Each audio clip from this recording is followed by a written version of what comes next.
India के दिल में एक महान योद्धा उठा। उनका नाम था छत्रपति शिवाजी महाराज।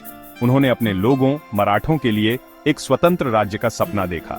शिवाजी महाराज एक कुशल योद्धा और चतुर रणनीतिकार थे।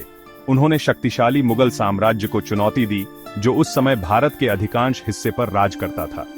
शिवाजी महाराज ने छोटी शुरुआत की, किले जीते और मराठा सरदारों को अपने झंडे तले एकजुट किया। उन्होंने अपने लोगों में गर्व की भावना और अपनी स्वतंत्रता के लिए लड़ने का साहस पैदा किया। उनके करिश्मे और नेतृत्व ने कई लोगों को उनके साथ जुड़ने के लिए प्रेरित किया। हर जीत के साथ मराठा साम्राज्य का सपना हकीकत के करीब आता गया। शिवाजी महाराज की गुरिल्ला युद्ध की रणनीति मुगलों के खिलाफ बहुत प्रभावी साबित हुई। वह जमीन को जानते थे, वह अपने दुश्मन को जानते थे और उन्होंने इस ज्ञान का इस्तेमाल अपने फायदे के लिए किया। उनका नाम बहादुरी, न्याय और सुशासन का पर्याय बन गया। शिवाजी महाराज के उत्तराधिकारियों ने उनके दृष्टिकोण को आगे बढ़ाया। उन्होंने मराठा साम्राज्य की रक्षा और विस्तार के लिए बहादुरी से लड़ाई लड़ी। मराठा, जो कभी बिखरे हुए थे, अब एकजुट हो गए थे। वे अब प्रजा होने से संतुष्ट नहीं थे, वे शासन करने के लिए तैयार थे। एक उल्लेखनीय शासक संभाजी महाराज थे, जो शिवाजी महाराज के पुत्र थे। उन्होंने मुगलों के खिलाफ अपने पिता की विरासत को जारी रखा। एक अन्य महत्वपूर्ण व्यक्ति राजा राम महाराज थे, जिन्होंने कठिन समय में मराठा भावना को जीवित रखा। मराठा अपनी घुड़सवार सेना के लिए जाने जाते थे। वे तेज और घातक थे।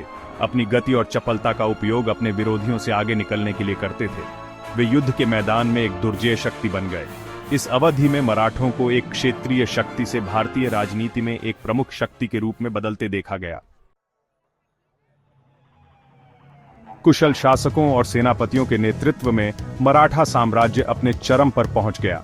ऐसे ही एक नेता थे बाजीराव प्रथम, पेशवा, प्रधानमंत्री। वह एक सैन्य प्रतिभा थे, जिन्होंने मराठा साम्राज्य का काफी विस्तार किया।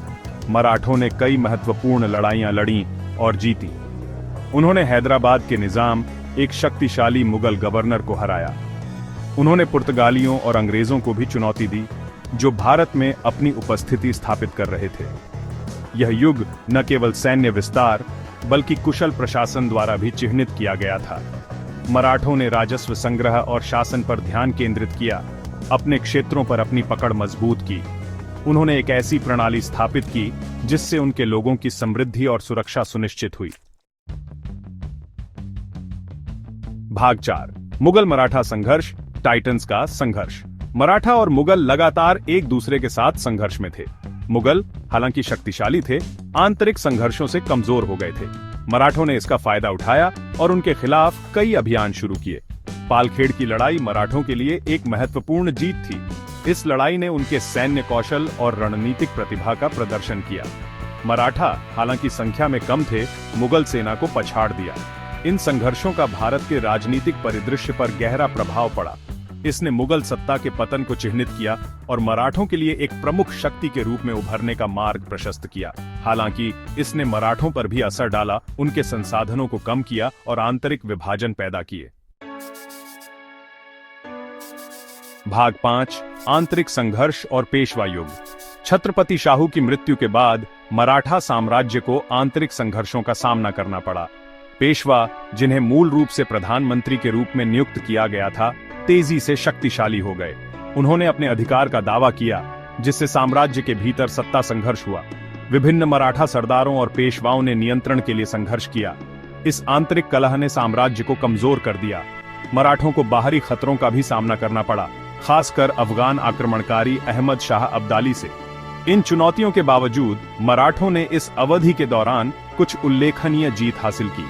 हालांकि आंतरिक संघर्षों और बाहरी खतरों ने अपना असर डाला।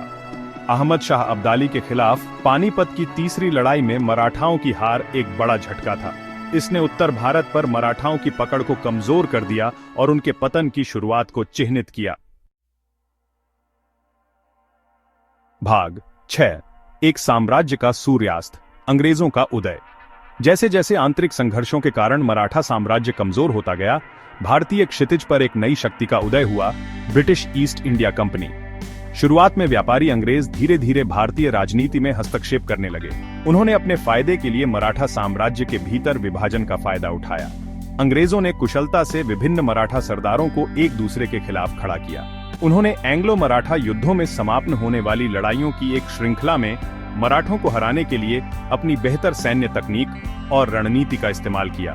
1818 में तीसरे एंग्लो मराठा युद्ध में मराठों की अंतिम हार ने उनके साम्राज्य के अंत का प्रतीक था। इसने भारत पर ब्रिटिश औपनिवेशिक शासन का मार्ग प्रशस्त किया। मराठा साम्राज्य हालांकि अल्पकालिक था, भारतीय इतिहास पर एक अमिट छाप छोड़ी।